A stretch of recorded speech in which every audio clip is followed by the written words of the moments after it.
वो तो 1 साल से रहा है, लेकिन 2 माह से जो प्रक्रिया बढ़ी है, 2 तारीख के बाद बहुत तेजी से बढ़ी है।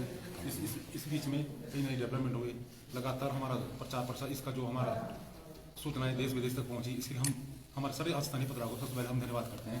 तो सर्वप्रथम हमारे जोशीमठ की आवाज़ को आप लोगों ने उठाने का काम किया है, इसलिए आप बहुत धन्यवाद के पात्र हैं। और समय समय पर आप लोगों का सहयोग हमेशा, चाहे संघर्ष जोशीमठ किसी आंदोलन में हो, किसी भी क्षेत्र में हो, संघर्ष समिति को हमेशा मिलता रहा है। हम ऐसी उम्मीद करते हैं, ऐसी हमेशा आपका सहयोग मार्गदर्शन हम लोगों को मिलेगा, तभी हम जोशीमठ को बचाने में सक्षम हो पाएंगे। और आगे का हम सती जी बताएं। तो आज की इस पत्रकार वार्ता में आप सभी साथियों का हम लोग स्वागत करते हैं, आभार व्यक्त करते हैं। और हमारे संघर्ष समिति के अध्यक्ष यहाँ शैलेंद्र कुमार जी और संघर्ष समिति के सचिव कमल रतूड़ी जी, हमारे साथी संघर्ष समिति से ही रोहित परमार जी, कलेश भंडारी जी, सब लोग यहाँ हैं।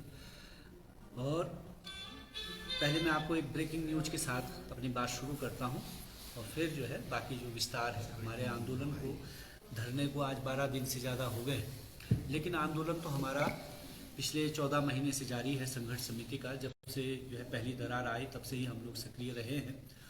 और उसी क्रम में जब लगातार आंदोलन के बावजूद जो है सरकार जो हमारी मांगे हैं उन पर जब सरकार की कोई प्रतिक्रिया नहीं दिखाई दे रही है, वैसी जैसी कि हमें अपेक्षा थी, लगाइए कि 12 दिन तो हम ये धरने के हो गए। और अगर आप 4 तारीख से देखें, जिस दिन से हमने मशाल जुलूस निकाला, जिस दिन हमने 24 दिसंबर को पहला प्रदर्शन किया जिसमें 2-2,500 लोग मौजूद थे, तब से लगाएं तो ये बहुत सारे दिन बीत गए और लगातार स्थिति नाजुक और वो होती जा रही है। तो और लोगों की समस्याएं भी बढ़ती जा रही हैं, दरारें बढ़ रही हैं। तो वो जो है जहां आंकड़ा 500 कुछ का था कुछ दिन पहले, वो बढ़ करके अब जो है कल रात का आंकड़ा 850 का है और ये आज और बढ़ गया है। तो इस स्थिति में जब हमने स्थिति को और प्रशासन को बहुत धीमी चाल से काम करते हुए देखा और हमने जब ये मान लिया कि जो इसके लिए जिम्मेदार है वो एनटीपीसी है, तो हम लोगों ने एक घोषणा की थी कि 26 जनवरी के दिन हम एनटीपीसी का घेराव करेंगे। उसी घोषणा के संदर्भ में आज प्रशासन ने हमसे वार्ता की है, मुलाकात की है। और उस वार्ता में यहाँ के सीडीओ मिश्रा जी, यहाँ के जो डीएसपी हैं शाह जी और पुलिस थाने के थानेदार इत्यादि, और हम नगर पालिका के अध्यक्ष ब्लॉक प्रमुख कमल रतूड़ी जी, हम लोग शामिल हुए।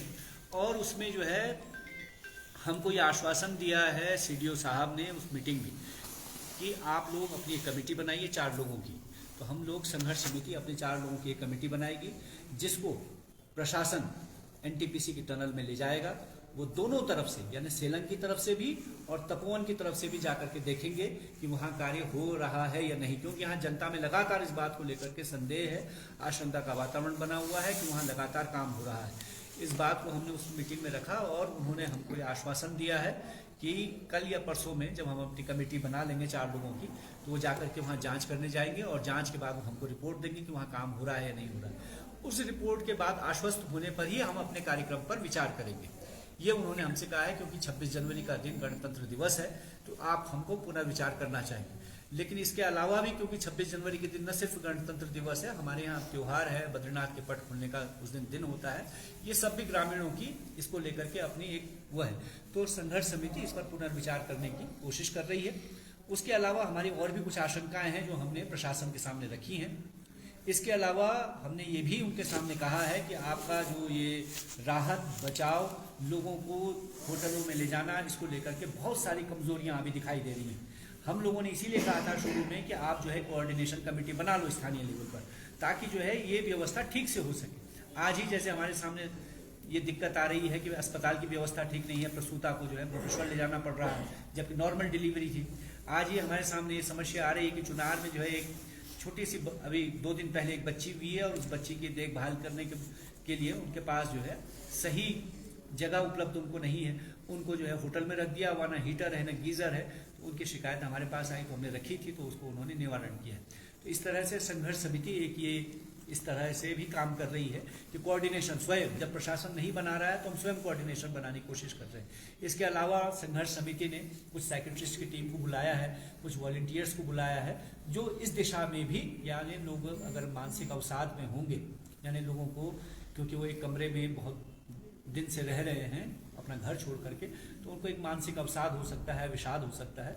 तो उसमें हम कैसे संघर्ष समिति मदद कर सकती है, इसके लिए हमने बाहर से कुछ हमारे साथी आए हैं मदद करने के लिए, जो लोगों को मेंटल ट्रॉमा से, अवसाद से निकालने में इसमें मदद करेंगे। और इसका हम लोग एक टीम और बुला रहे हैं जो यहाँ जो हमारा नुकसान हुआ है उस नुकसान का असेसमेंट, यानी कि व्यापारी का कितना नुकसान, हमारे जो एडवेंचर स्पोर्ट्स में करने वाले काम उनका कितना नुकसान, जो गाय बच्ची पालने वाले लोग, उस कृषि पर निर्भर लोग हैं, उनका कितना नुकसान, इसका असेसमेंट भी हम लोग एक करने जा रहे हैं, ताकि हमारे पास संघर्ष समिति के पास एक फिगर हो कि हमारा टोटल नुकसान कितना हो रहा है, ताकि उसके हिसाब से हम मुआवजे की रकम, मुआवजे का जो आंकड़ा है वो सरकार के सामने रख सकें।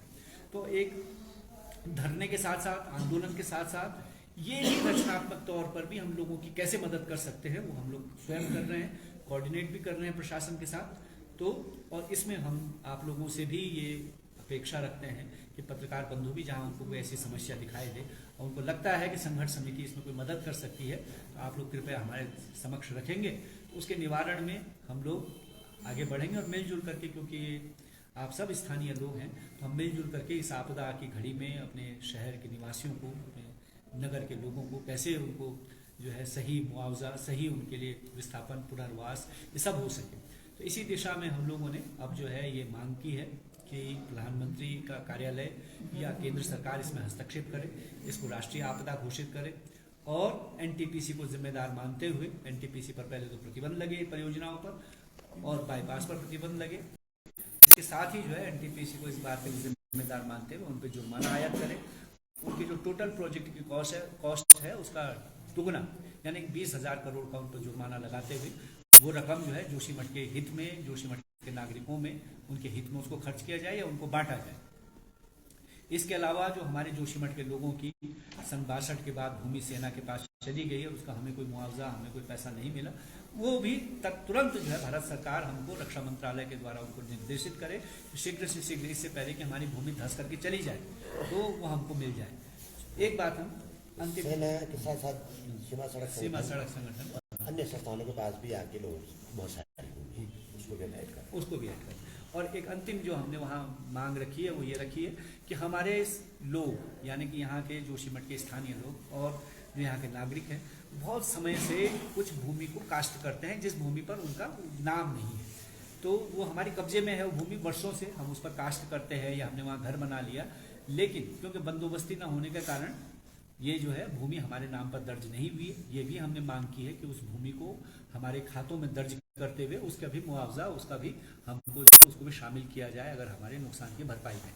तो ये मुख्य बातें हम लोगों ने अब रखी है भारत सरकार के सामने, और उसके साथ ही जो है हमने उसको थोड़ा सा अपने इन चीज़ों को विस्तार करते हुए कि टैक्स यूनियन की कोई दिक्कत है, जैसे उनके टैक्स का मामला है, व्यापारियों के ऋण का सवाल है, लोगों के बिजली और पानी के बिल का सवाल है, किसानों के ऋण का सवाल है ना, और ये सब चीज़ें भी हम उसको आगे धीरे धीरे जो भी हमारे सामने चीज़ें आ रही हैं लोग रख रहे हैं कि ऋण की वसूली को लेकर के, बाकी चीज़ों को लेकर के, और हम ये भी मांग कर रहे हैं कि ये जो वसूलियाँ हैं केवल 6 माह के लिए नहीं, बल्कि इनको पूरी तरह से ही माफ़ कर देना चाहिए सरकार को जो आपदा की इस घड़ी में।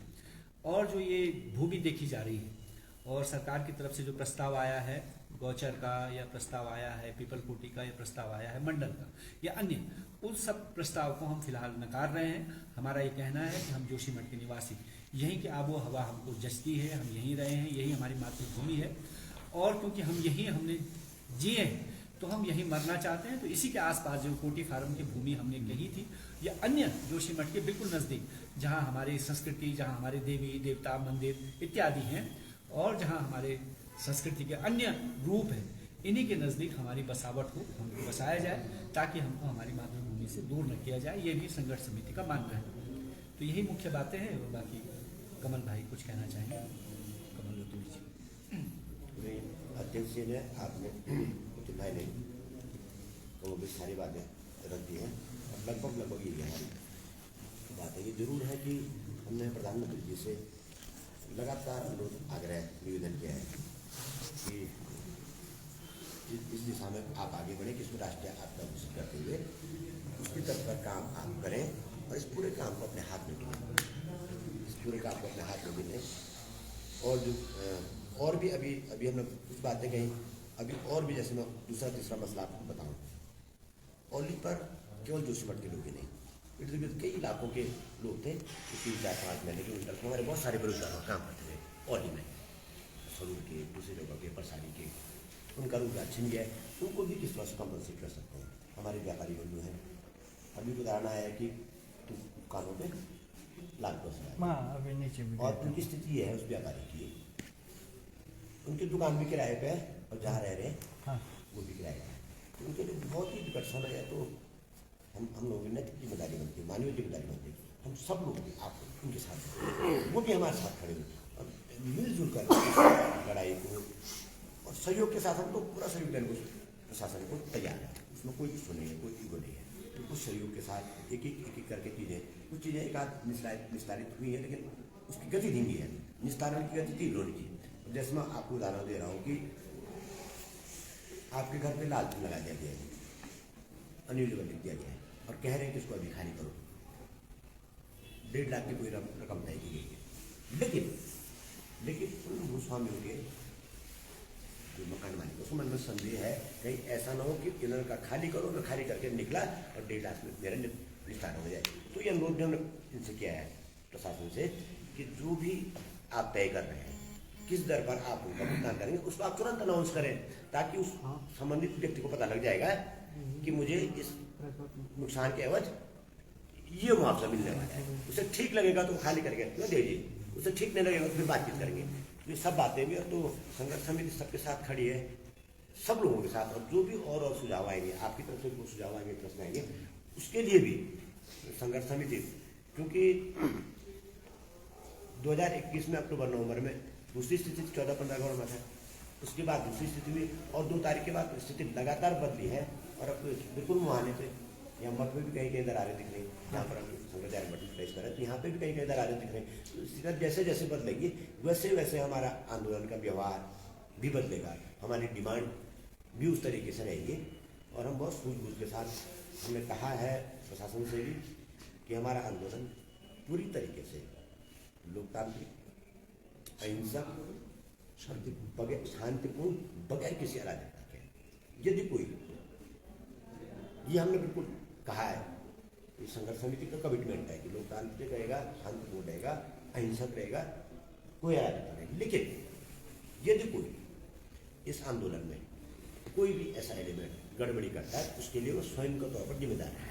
इस बात को हमने बार बार कहा है। हमने प्रशासन को कहा आपकी जिम्मेदारी होगी बिल्कुल अभी।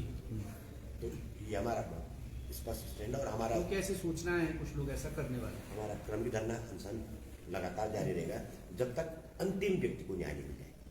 इस जोशीमठ में रहने वाले 20-25 हज़ार की आबादी का अंतिम व्यक्ति, उसमें सब आ गया, तो न्याय न मिल जाए। हमारे जोशीमठ विकास संघर्ष समिति का आंदोलन निरंतर जारी रहेगा। और हमको उम्मीद है कि सरकार त्वरित गति से, प्रधानमंत्री जी इसका स्वतः संज्ञान लेकर त्वरित गति से ये जो पुनर्वास के हैं, विस्थापन के हैं अथवा मुआवजे के हैं, इन सब मामलों को जल्दी निपटाएं और जो पीड़ित लोग हैं उनको राहत दें। और हमें ऐसी जरूरत आन पड़े कि हम लंबे समय तक धन्यवाद।